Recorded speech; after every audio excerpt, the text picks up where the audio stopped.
You won't believe what happened to me last month. I got a notice from my HOA, just a regular fine, or so I thought, $4,200 for something minor. I tried to reason with them, but things escalated fast. What I didn't expect was what came next. Late at night, I heard someone at my cabin door. They weren't just any visitor, they claimed to be a law enforcement officer, but something felt off. Their uniform looked real enough at first glance, but the way they moved, the way they spoke it, was all wrong. And that's when my heart started racing.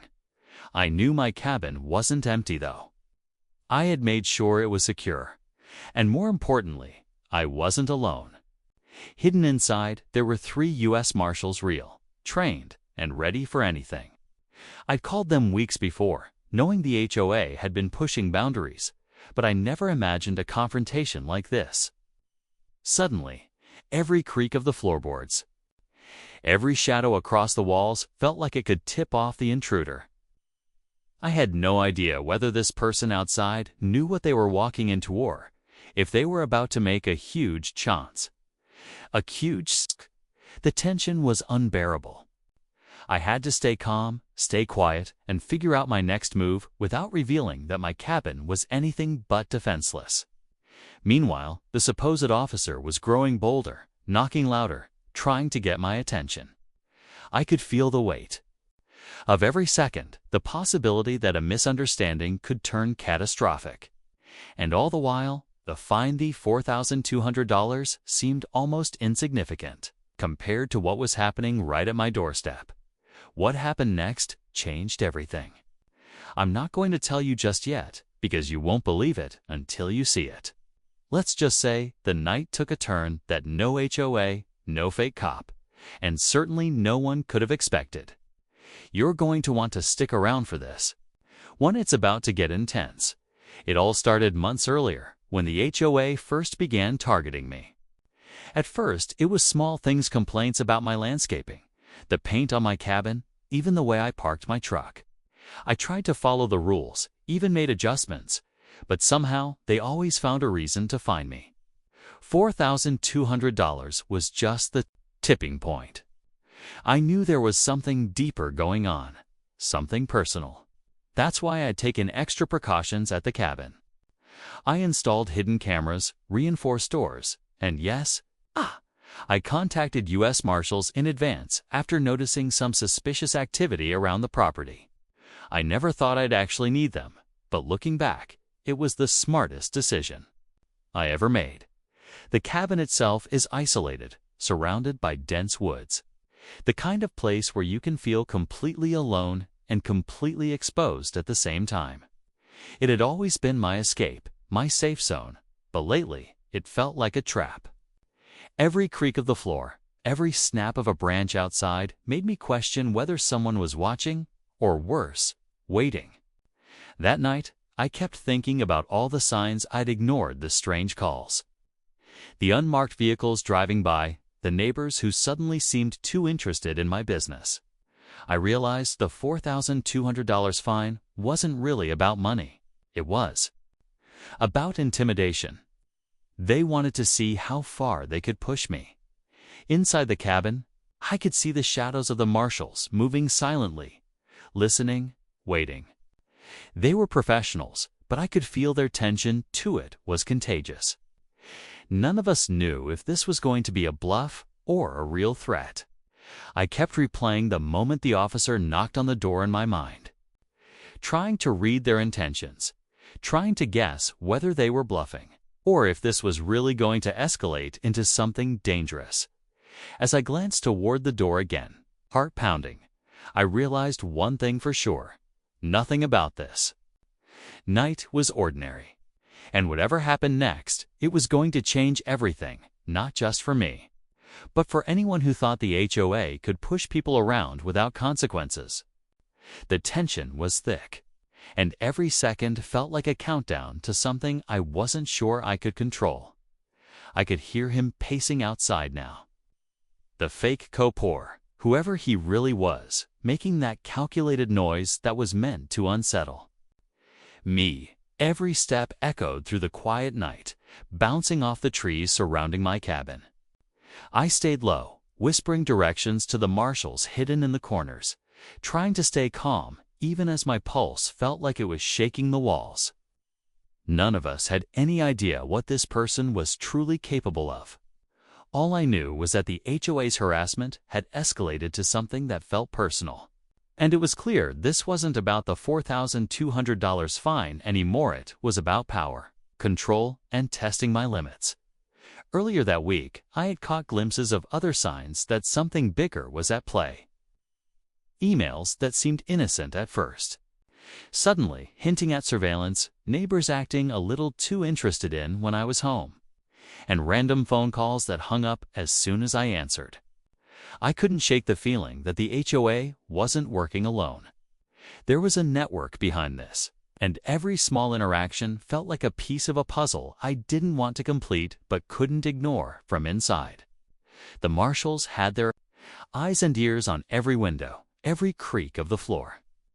I watched them move with a precision that made me feel both safer and more aware of the danger. Their presence changed the game, but it didn't remove the fear. We had to plan our moves carefully, because one wrong step could escalate everything in a matter of seconds. Meanwhile, outside, I could sense the tension in the air. The way he lingered, waiting, testing, almost taunting. And then there was the other layer of the story I hadn't even shared with anyone, the HOA board itself. A few members had always seemed friendly on the surface, but their emails suggested something different. Alliances, secret agendas, and disputes that made the fine feel like a weapon rather than a penalty.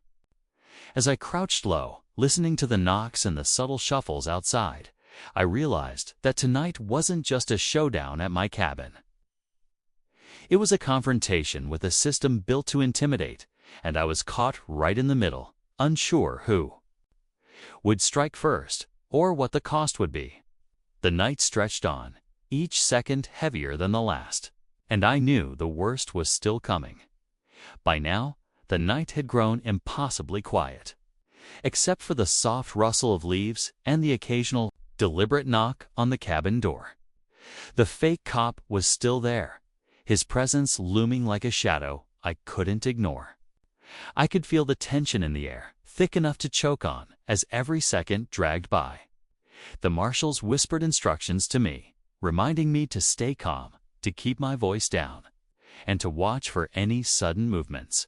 My hands shook, but I forced myself to stay steady. This wasn't the time to panic.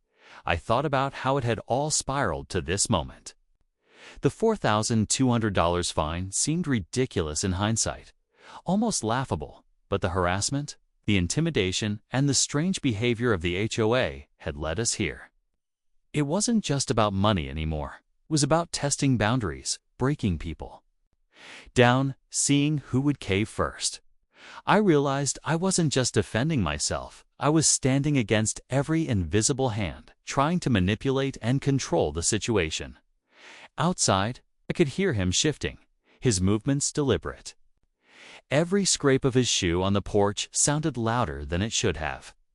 My pulse raced as I realized he might have noticed something, maybe a reflection from inside, a slight shadow moving. The marshals tensed as well, their eyes darting too. Each window, each potential point of entry. I could feel the weight of the moment pressing down on all of us. Every plan we had could unravel in an instant if he made the wrong move or the right one. And then, something unexpected happened. A subtle sound, barely noticeable at first, but enough to make us all freeze. A low creak, followed by a soft thud against the side of the cabin. I didn't know if he was testing the doors, trying to force his way in, or signaling something else entirely. My heart hammered in my chest as I realized there was no turning back. Every instinct told me that the next few moments would decide everything: the outcome of the standoff, the danger we faced, and whether the HOA's intimidation would finally cross a line we couldn't survive. The tension built to a point where the air itself seemed electric. And I knew the climax was coming, ready to erupt at any second. just as I was trying to steady my breathing. A new sound sliced through the tensions, something completely unexpected. From the edge of the property, I could hear the crunch of gravel, not like someone walking, but like a vehicle approaching. My stomach dropped. I hadn't seen anyone else coming, and the cabin's isolation meant no one should be around. Marshals froze, their eyes narrowing as they tried to pinpoint the source. My mind raced. Was this someone from the HOA? Another accomplice? Or something far worse? Then it hit me. My phone buzzed quietly in my pocket, and I almost didn't notice it. But when I glanced at the screen, my blood ran cold. It was a text from a number I didn't recognize. Step outside. Stop hiding. Or it gets worse. No signature, no explanation, just that chilling message. My pulse skyrocketed. Whoever was behind this had eyes on me, and now it was clear the fake cop outside wasn't acting alone. This had escalated far beyond a simple HOA dispute or a $4,200 fine. Inside, the Marshals exchanged quick whispers. Their training kicked in, but even they seemed unsettled. This wasn't just about intimidation anymore. Someone had escalated it into a full-blown psychological game. I could feel the cabin closing in, the walls pressing me into a corner, and every option outside felt like a trap. I realized that the HOA might have been working with outsiders or someone entirely unexpected to push me over the edge. The tension had built to a breaking point. The fake cop outside was pounding on the door, his voice shouting orders that didn't make sense, while the gravel crunch of the approaching vehicle grew louder. I could feel the weight of every second pressing down on me. Then, without warning, the door handle rattled violently. My heart leaped, but the Marshals were ready. In a blur of coordinated movement, they positioned themselves between me and the door, their presence immediately changing the balance of power. The fake cop froze for a split second, and that pause was all we needed. The Marshals stepped forward, their voices commanding and firm, revealing themselves through the shadows. The intruder's confident facade crumbled the moment he realized he wasn't dealing with an ordinary cabin dweller.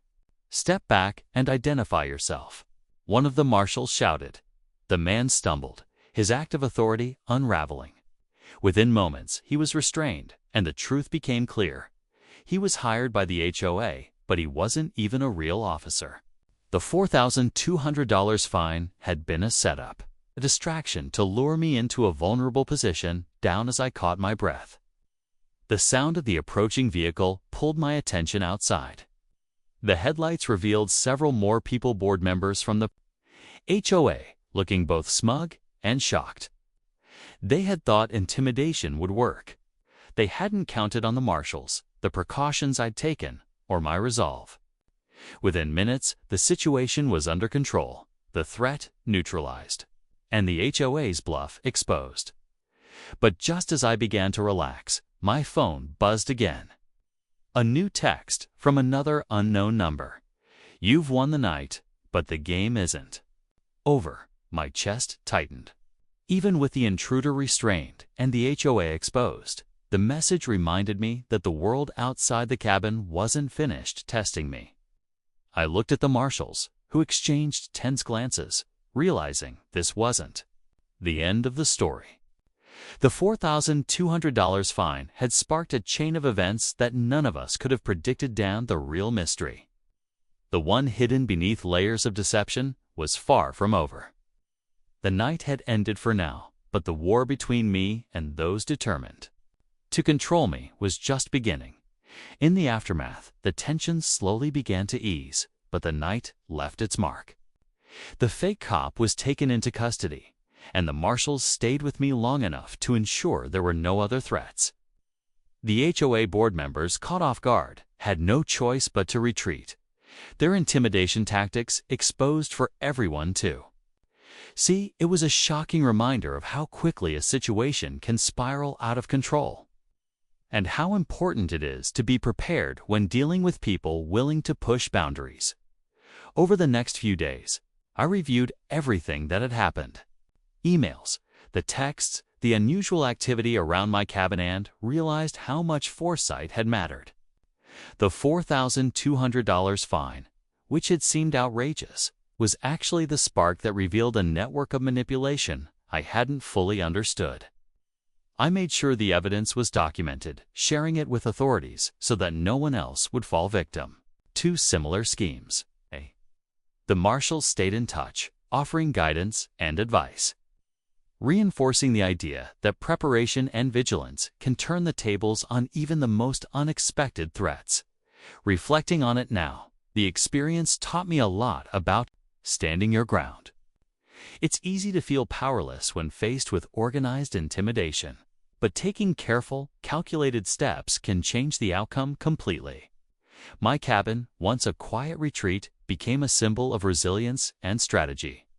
The HOA had underestimated me, and that mistake revealed just how far I was willing to go to protect myself and my property, even with the immediate danger resolved. The final text reminded me that caution is always necessary. Life throws unexpected challenges at all of us, and sometimes the battles are about more than money. They're about principle, safety, and refusing to be controlled. That night, I survived because I stayed calm, relied on experts, and trusted my instincts. It wasn't just a story about an outrageous $4,200 HOA fine. It was about facing fear, navigating deception, and coming out stronger on the other side.